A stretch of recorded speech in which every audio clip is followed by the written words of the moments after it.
Aniya na ang mga dagkong balita karong adlaw sa One Mindanao.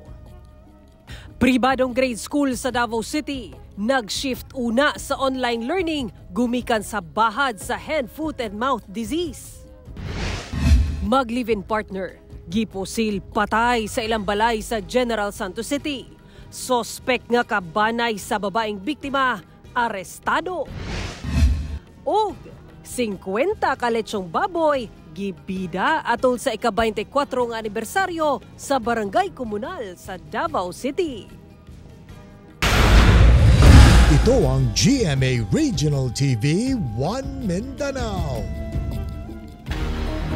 Mayong hapon Mindanao, ako si Sara Hilomen Velasco. Mihimo na uglakang ang pipila ka mga tulungaan sa Davao City aron malikayan ang hand, foot and mouth disease nga sagad mataptan ang kabataan. Dugang detalye sa live report ni Kent Abrigana. Kent? Sara, usa ka pribadong tulungaan sa Davao City ang temporaryo nga nag-shift sa online learning aron malikayan ang posibleng nga bahad sa hand, foot and mouth disease sa mga estudyante. Dinhi sa Maa Central Elementary School sa Davao City, istrikto nga ginapatuman sa maong tulungaan ang hand washing sa mga estudyante una og paghuman sa ilang klase. Kini tungod na sab sa bahad sa hand, foot and mouth disease o HFMD nga usa ka sakit nga gikan sa grupo sa enterovirus usagan matapot sa kabatan-unan. Pag-abot pa lang jud sa eskwelahan, amo na nang gina-instruct ng bata nga muadto sa washing area, manghinaw sa ilang kamot, mukantag happy birthday song. Samtang ang Ateneo de Davao University sa Davao City nag-shift una sa online learning sa kasamtangan. Kini aron ipatuman ang ilang sanitation protocols. Giawag sab nila ang ilang mga estudyante nga kanunayon ang pagpanghugas og gamot. Kini alang sa kaayuhan sa mga estudyante ug malikayan ang posibleng pagtakdanay sa maong sakit. Dayon matod pa nilang ipahibalo sa mga ginikanan kung kanus amubalik ang face-to-face classes. Usa sa mga sintomas sa HFMD mao ang butoy-butoy o red spot sa baba, kamot, tiil ug sa may sampot. Kalintura, sore throat, pagkaluya o walay gana mukaon. Mukuyanap kini pinaagi sa mga duga gikan sa mga butoy-butoy, droplets gikan sa ubo o paghatsing, hugaw sa tawo, o mga kontaminado nga lamesa, lingkuranan o uban pa nga mga gamit. Sumala sa City Health Office, magdepende sa sintomas ang pagtambal sa maong sakit. Hinoon, kasagaran mo ulian ang mga bata nga dunay HFMD, ngadto sa ika-7 nga adlaw, hangtod sa ika-14 nga adlaw. Usa sa mga pamaagi aron malikayan ang maong sakit mao ang paglikay sa tawo nga dunay sintomas sa HFMD, paghugas sa kamot gamit ang sabon ug tubig, pagpanghinlo og pag-disinfect sa mga gamit sulod sa balay, pag-inom og daghang tubig ug pagkaon og mga healthy food. Mao nga ginikanan niya si Agnes, personal nga giandam ang pangmeryenda sa iyang anak aron dili na kini kinahanglan nga mopalit sa ilang kantin. Nabaon jud sila kay mahadlok pug kubaw say ka ng mga juice nila ana. So nadyo sila sariling baon jud na. Sara, nagpahinumdum ang City Health Office nga dili mag-self-medicate o mag-inom og antibiotics kung wala raman ma-impeksyon ang butoy-butoy. Sara. Daghang salamat, Kent Abrigana. Usa ka barangay kagawad sa Maramag, Bukidnon ang patay human gipusil sa wala pa mailhing sospek. Aning report. Patay diha-diha ang 60 anyos nga barangay kagawad sa barangay Tubigon sa Maramag, Bukidnon. Human gipusil gawas mismo sa iyang balay sa Puro 4 sa nasangpit nga barangay. Pasado na say sa buntag adlawng Martes. Matod pa, samtang ana sa gawas sa iyang balay ang biktima, kalit kining giduol sa usa ka lalaki o gipusil dayon sibat. Sumala sa kapulisan, anaa sa tulo ka mga samad pinusilan ang nahiaguman sa biktima. Diin na iko ang iyahang usa sa iyang ulo nga bahin ug duha sa iyahang dughan. And doon na kitay na kaning na-recover sa maong crime scene nga alleged 45 na fired cartridge case. Duha ka mga persons of interest ang ilang ginalantaw karon sa kapulisan nga posibleng mihimo sa krimen. Kay tungod usa kini siya ka barangay kagawad, i-implementar siya strict implementation. Ando na siya stricto ang iyang pag-implement sa illegal fishing sa maong area. Kay duol man kini sa Pulang River. Laing posibleng motibo sab sa krimen ang giingong bangi sa yuta nga gikalambigitan sa biktima kaniadto. Giklaro sab sa PNP nga dili election related ang maong kaso. Nanawagan kita sa ato ang katauhan, ilabi na katong mga tao nga adunay impormasyon before, during, and after the incident. Kung aduna sila yung mga tao nga ilahang napansin or ilahang namatikdan nga adunay kadudahang lihok sa maong panahon, no? Please do coordinate sa ato ang maramag police station. Cyril Chavez, 1 Mindanao. Atong sayro ng dugang pang mga balita sa Mindanao. Makauban nato si Cyril Chavez live sa Cagayan de Oro City. Cyril. Salamat, Sara. Viral karon sa social media ang usa ka malaway nga video kung asa giwalis ang sanina sa usa ka babaeng minor de edad ug gipakita ang pribadong parte sa iyang lawas sa usa ka aktibidad sa Santa Maria, Davao Occidental. Nahitabo kini samtang nagsayaw ibabaw sa stage kuyog ang laing mga batan-on nga nagpalibot kaniya og mga hamtong sa usa ka kaligawan sa Santa Maria, Davao Occidental. Sa karon, deleted na ang mong video. Nasayran nga minor de edad usab ang nalambigit. Gipaimbestigahan na ni Santa Maria Mayor Claudio Benjamin Dinco Bautista ang mong insidente. Samtang gipatawag na sa Santa Maria Municipal Police Station ang babaeng minor de edad nga mao'y unod sa video. Dugang sa opisyal nga lakip sa gipatawag ang nagpost sa mong mga video ug ang Sangguniang Kabataan Chairman nga nagpasiugda sa maong kalingawan. Ihap sa sunog sa Davao Region karong tuiga, misaka itandi sa miaging tuig, sumala sa Bureau of Fire Protection Region 11. Samtang nagpasidaan ang ahensya sa mga personaheng malambigit sa mga establisimentong nagkapabayad aron maisyuhan og fire safety certificates. Ani ang report ni John D. Esteban.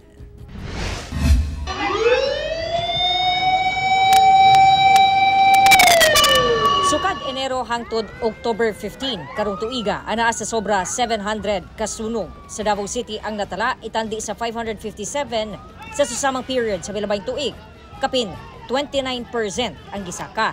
Sumala sa Davao City Fire District, labing unang rason sa sunog maong electrical ignition tungod sa arcing o misconnection, open flame o ang pagdaob, ug ang napasagdang niluto. Residential fire gihapon ang pinakadaghan. Hasta sa Davao Region, misaka pod ang ihap sa sunog.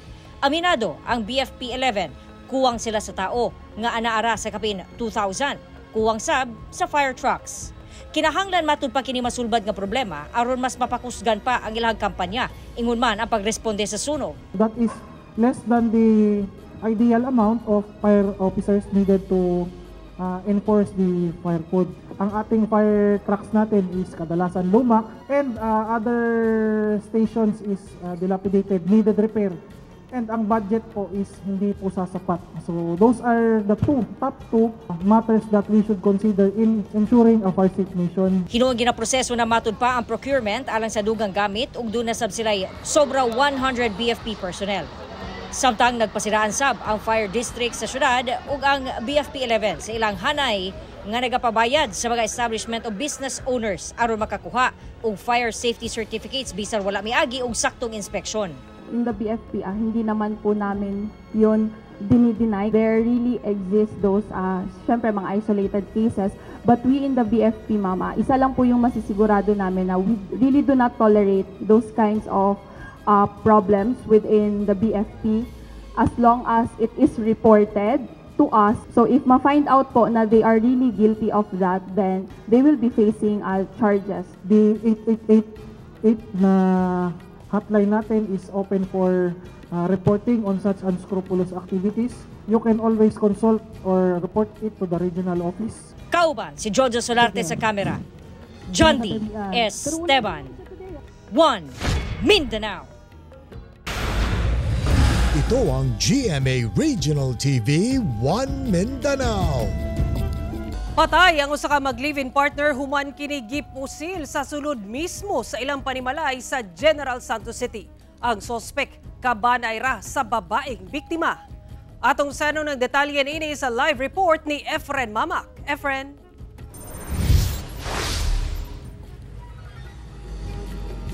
Sara, arestado na ang sospek kinsa ig-agaw sa babaeng biktima. Ang gulong may kalabutan sa droga o personal grudge ang gilantaw karon sa kapulisan nga posibleng motibo sa krimen. Samtang lakip sab sa gidakop ang asawa sa suspect gumikan sa obstruction of justice. Nagkulob ug dunay duha ka mga igo sa bala sa pusil sa likod kining babae nga napalgan sa sulod mismo sa iyang kwarto sa ilang panimalay sa Barangay Lagaw, General Santos City, Lunes sa kadlawon. Sa pagsuta sa kapulisan sa laing bahin sa kwarto, nagbuyod sab sa katri ang usa ka lalaki ug naligo na sa kaugalingong dugo. Ang maong mga biktima, kinsa 39 anyos nga babae ug 36 anyos nga lalaki, patay na dihang miresponde ang kapulisan. Na-recover sa crime scene ang 8 ka basiyo sa kalibre 40 nga pusil ug 3 ka deformed slug. Sumala sa kapulisan, pinaagi sa intelligence report, nasayra nila nga kabanay ra sa babaeng biktima ang sospek, ang 33 anyos nga ig-agaw nga lalaki niini nga taga Barangay Kalumpang. Gilayong giadtuan sa kapulisan ang sospek. Apan, naglisod matod pa sila sa pagdakop niini sanglit wala sila gipasulod sa panimalay sa 30 anyos nga asawa sa sospek. Jud niya abrihan ang gate kay tungod gina-question niya ang validity sa mga pagsulod. And giingon na mo dito nga wala may warrant pero this is hot pursuit operation. Pagsulod sa kapulisan, didto na migawas ang sospek. Apan gilimod niya ang pasangil kay natulog matud pa siya gikan niadtong nahitabo ang krimen. Pagsulod mo sa area, we recovered some things na valuable evidence nga like tong helmet nga gigamit na para sa getaway niya sa motor o mo yung helmet nga gigamit, and katong series of ammunitions and empty shells, live ammunitions of caliber 40 also na same dito sa same caliber nga na-recovered sa Soko, and empty cartridges na caliber 40 gyapon, og nakakita pod mi dito og drugs na siyang sling bag na which is his property also. Sa pagiginabi sa GMA Regional TV 1 Mindanao, saysay sa sospek, dili matud pa niya kayang mahimo ang maong pagpamusil. Wala sir, di na ako na mahangkon sir kay wala gina ako nagibuhat sir. Tatay nga itong nahisabugan dito sir sir na ako sa akong trabahoan. Wala og katong nga matay sir, wala pud may away ato. Og igagaw pud na ako tong ang babae ato sir.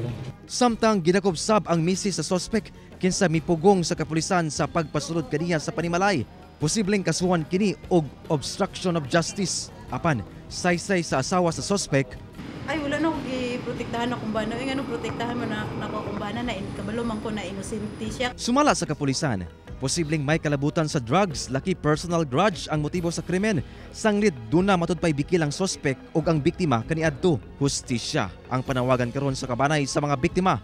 Itagin mi hustisya ana sir kay ila man lang gikuan. Patay man na nila, butan man ako manghodre sa kinsay mong anhon.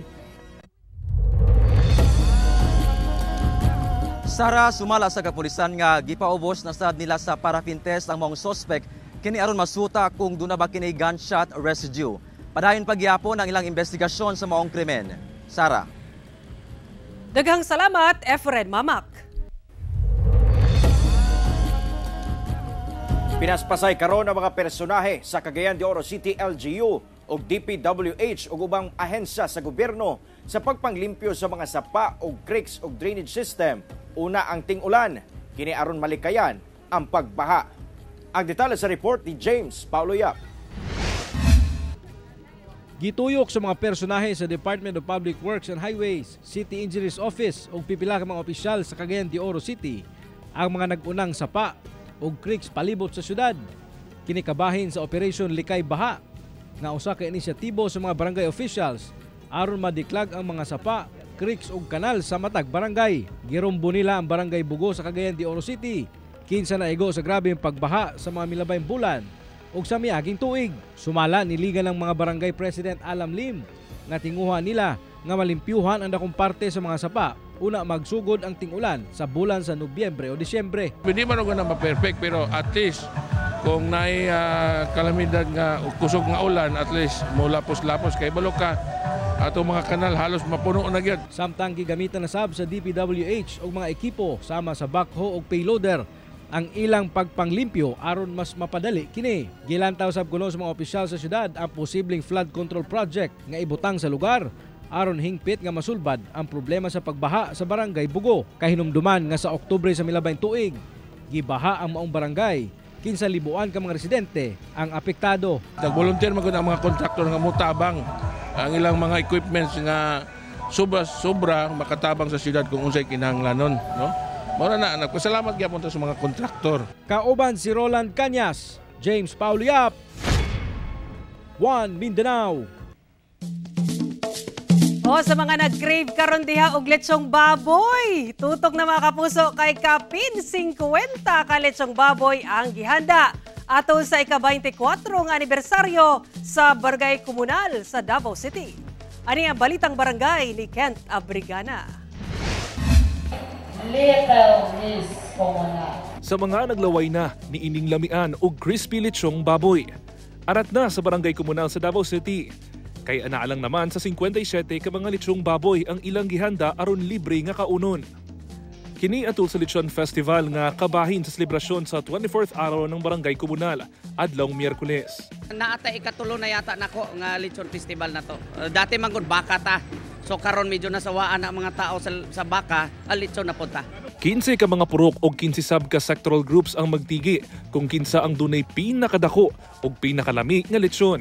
Ang pangutana, mupasa kaha ang lasa sa mga gihanda nga lechon sa atong mga kapuso sa Barangay Komunal. Crispy kayo siya ang panit. Tapos sakto lang ang lasa niya. Nalipay. Nalingaw ko. First time ko nga nakakaon ng lechon. Lami kayong lechon, insakto ang timpla, dili parat, dili tabang, dili hilaw. Sumala sa Barangay Komunal, kini ang ilang pamaagi aron masuportahan sab ang mga hog racers sa ilang lugar.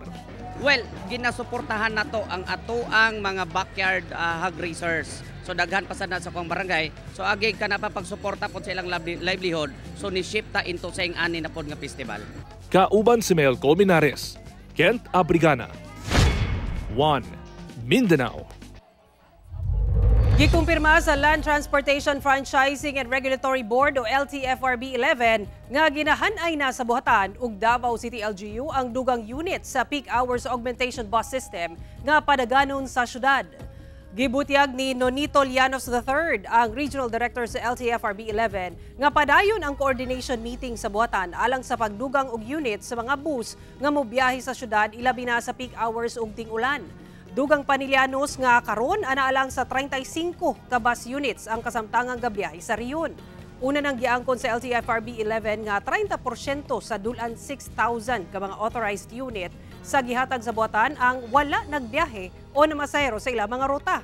Sa mga problema sa transportasyon, dakong tabang ang idugang deploy o i-deploy nga mga bus ilabi na sa peak hours ug ting-ulan. Ito ang GMA Regional TV 1 Mindanao. 8 na ang daog sa Mapua Cardinals. Suman gipildi ang EAC Generals sa ilang dula sa Round 2 sa NCAA Season 100 Basketball Games kagahapon. Samtang Binid Blazers padayong nanguna human gipalukapa ang Arellano Chiefs kaganina. Ani report. Misa ka na sa ikaduhang pwesto sa team standing sa NCAA Season 100 Basketball Tournament ang Mapua Cardinals sa ilang kadaugan batok EAC Generals kagahapon. Humanagtay sa 79 all sa naibiling 30 ka segundo sa dula, giitsa sa veterano nga guard nga si Cyrus Cuenco sa Cardinals ang 3 points nga maoy mipadaog kanila 82-79. Nahimong best player of the game si Clint Escami sa Cardinals nga milabay og 23 points, 6 rebounds, 2 assists, 1 steal ug 1 block. Samtang padayong nanguna ang Binid Blazers sa team standings nga siyam na ang daog, human gipalukapa ang Arellano Chiefs sa ilang dula kaganina. Wa kaatraka ang Chiefs sa sunod-sunod nga punto sa Blazers kung asa miabot pa sa 27 points ang lamang niini sa katapusan sa third quarter, hangtod sa midaog na ang Blazers sa score nga 177. Nahitabo sab ang giingong century mark slam sa pagdunk ni Jean Carillo sa ika-100 points sa Blazers atol sa sugod sa fourth quarter. Way undang si Gab Cometa sa paglabay og puntos nga miabot sa 23 points, 1 rebound ug 1 assist. Padayong tutukan ang mga dula sa NCAA Season 100 sa Biyernes, October 18 sa alas 12 sa udto, tali San Beda Red Lions versus Perpetual Altas. Ug 2:30 sa hapon, tali Mapua Cardinals versus Letra Knights nga makita sa Heart of Asia. Sara Hilomen Velasco, 1 Mindanao. Kapin 700 ka tobacco farmers sa El Salvador City sa Misamis Oriental ang nakadawat og farm inputs ato sa Tobacco Summit nga gipasigdahan sa City Agriculture Office. Ang detalye sa report ni James Paulo Yap. Kapin 700 ka mga tobacco farmers ang gitapok sa El Salvador City Agriculture Office alang sa tinuig nga Tobacco Summit sa syudad. Sigon sa City Agriculture Office, isa kini ka pamaagi aron mapasalamatan nila ang mga mag-uuma og tabako sa ilang dakong kontribusyon sa kita sa syudad, ilabi na sa excise tax collection. Kapin 700 hectares sab sa agricultural land sa syudad ang gitamnan na og tabako. Karon tuiga, nagkadaghan gyud ang mananumay og tabako sa El Salvador. Kay ang uban nga mga mananumay og tabako sa kasilinganan nga mga lungsod nag-abang naman og yuta sa El Salvador kay para diri magtanom. Nagtunol sab ang City Agriculture Office sa mga mag-uuma og fertilizers, sprayers ug gamit alang sa ilang drying facilities. Sumala sa buhatan, paspas ang pagsaka sa ihap sa tobacco growers karong tuiga, ilabi pa nga taas ang presyo sa tabako karon. Kanang padayon namo nga pagpanghatag og inputs gyud nga walay gipili. Bisag kinsa basa nananom og tabako sa teritoryo sa El Salvador, taga Alubihid, taga Upulca, taga Lagindingan, nag-abang ka og yuta sa El Salvador, nananom kag tabako dire sa El Salvador, apil ka sa among benepisyo. Gawa sa farm inputs, nagparaffle sab ang LGU og 3 ka baka aron adunay magamit nga pagdaro sa umahan. Usa sa nakadaog si Tatay Jenny Neri nga dakong pasalamat kay dili na kuno siya mobayad pa og tao aron magpadaro sa iyang umahan. Doon na po sila ipag-una-una sa mga farmers. Ay, mura man itong kalipay. Kadawat og mga hinabang. Kung wala kay utang sa gawas, murag konsuelo gyud. Kay ang imong hunaon imura man ginansya. Di naman ka bayad utang. Sa karon, ana-ana sa 58 million pesos ang excise tax collection sa El Salvador City. Mas taas kini kung itandi sa milabay nga tuig nga anaa lang sa 34 million pesos. Gipasalamatan sa LGU ang kakugi sa tobacco farmers ug nagsaad sila nga ibalik sa mga mag-uuma ang 30% niini pinaagi sa dugang libreng farm inputs. Ang 70% naa sa atong uban sa health kay pwede man nato gamitan sa health. Ilabi na sa atong infirmary hospital, ginanan ka natong mga 5 million tingali. Ang uban na mga farm to market road, no, katong mga areas nga daghan kay mga tobacco ato po gitagaan og mga mayong kanang dalan. Kauban si Makoy Sempron, James Paulo Yap, 1 Mindanao. Rank 1 o dunay highest year-on-year growth in local source income ang Cagayan de Oro City sa tanang highly urbanized city sa nasod sa fiscal year 2022. Gilang rank 1 o dunay highest year-on-year growth in local source income para sa fiscal year 2022 ang Cagayan de Oro City atol sa 37th anniversary stakeholders recognition sa Bureau of Local Government Finance kon BLGF. Gipil din ini ang tanang highly urbanized city sa tibok nasod kung asa nakakuha ang syudad og 24.52% growth sa nasangpit nga tuig. Gisundan kini sa Mandaue City sa Cebu nga nakakuha og 21.73% increase sa ilang locally sourced revenue. Niadtong 2021, rank 7 ang Cagayan de Oro nga nakakuha og 12.9% growth butang dakong garbo sa syudad. Gidawat sa mga lokal nga opisyal sa Cagayan de Oro ang pag-ila sa pagpanguna nila City Administrator Attorney Roy Raagas ug City Treasurer Jasmine Maagad. Gibuti ang sa Cap Davao nga ilusad na ang direct international flight gikan Davao to Bangkok, Thailand una mahuman ang bulan sa Oktubre. Doon na say tulo ka bag-ong domestic routes. Samtang gisugda na ang privatization sa Davao International Airport. Ari ang report ni John D. Esteban. Alang sa mga kapusong Davaoenyo, basin lakip sa imuhang bucket list ang Mulaag ug Bangkok, Thailand. Good news! Mas dali ang pagbiyahe kay una matapos ang October, anaanay direktang flight gikan Davao pa Bangkok. Kini ang gikumpirma sa Kaap Davao. Mubalik na sab ang Davao-Hong Kong direct flight. Gawas ni ining international flights na anasay bag-ong domestic routes. Davao to Puerto Princesa, Katiklan ug Tacloban. With the launching of these flights, we are of course anticipating an increase. Financial-wise, that would be additional revenue insofar as CAAP is concerned. This showcases the vibrancy of air travel in our region. Segundo Obsena, ginalantaw ang pagsaka sa ihap sa mga pasahero. Sa karon ng Davao International Airport, dunay average passengers nga 11,500 kada adlaw. Busa kinahanglan na gyud daw nga ma-modernize ang airport. Hinuon ning baguhay lang, milagda na og Transaction Advisory Service Agreement ang Department of Transportation tali sa usa ka consultancy firm. Sugod na ni sa pag-privatize sa airport. Magmugna pa og guidelines sa biddings para sa proyekto. Lakip dinhi ang rehabilitasyon o ang expansion sa airport. Gilauman nga ang proseso matapos sulod sa 13 months. The NAIA privatization took us 13 months. In Davao, we're looking at the same time period. If we will be able to finalize the terms of reference, maybe within 6 months, we should be able to effect the program as far as awarding it in 1 year's time. We have been dreaming of an improvement in the Davao International Airport. I have been very vocal about it. How can we have an international airport with only one conveyor belt? We had a problem. Sana tuloy-tuloy na. Nangako na si Sec Bautista. Yun na lang ang ating pangahawakan. Kauban si Jojo Solarte sa kamera. John D. Esteban. 1 Mindanao. Usa ka talagsaon nga klase sa Quago o AUL ang nasiplatan sa mga personay sa DNR-12 atol sa monitoring niini sa Mount Apo Natural Park sa Cotabato. Dunay heart-shaped nga naw, samtang dunay kombinasyon nga puti, brown ug black nga balahibo.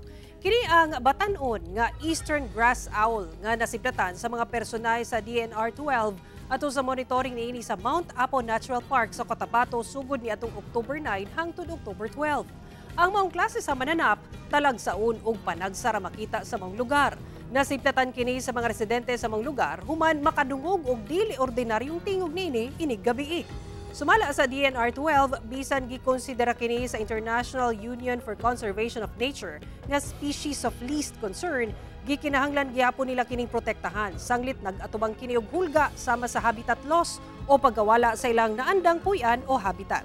Busa pa dayon ng DNR sa pag-edukar sa komunidad kalabot sa pagprotekta sa susamang hayop aron dili kini musangpot sa pagkawala sa ilang species.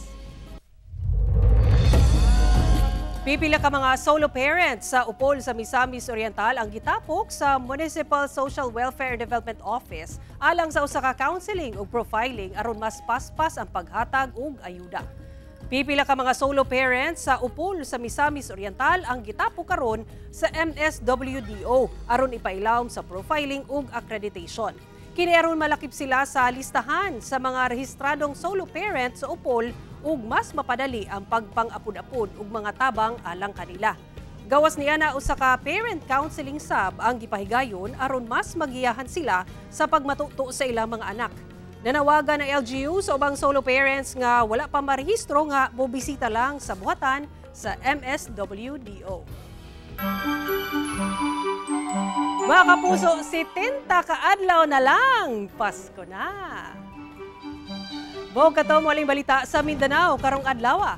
Mamahimo ninyo kining makita pag-usab binaagi sa pagbisita sa official website sa GMA Regional TV o bisita ang among official YouTube channel ug i-click ang subscribe button para sa pinakaulhing balita. Daghang salamat sa atong mga kapuso sa Mindanao nga nagalantaw kanamo ug sa atong mga kapuso abroad. Padayon lang sa pagtutok sa mga lokal nga balita matag adlaw tungod sa GMA Regional TV, Local News Matters. Kami ang GMA Regional TV 1 Mindanao, tibok persa para sa mas dakong misyon ug mas halapad nga pagserbisyo sa nasod.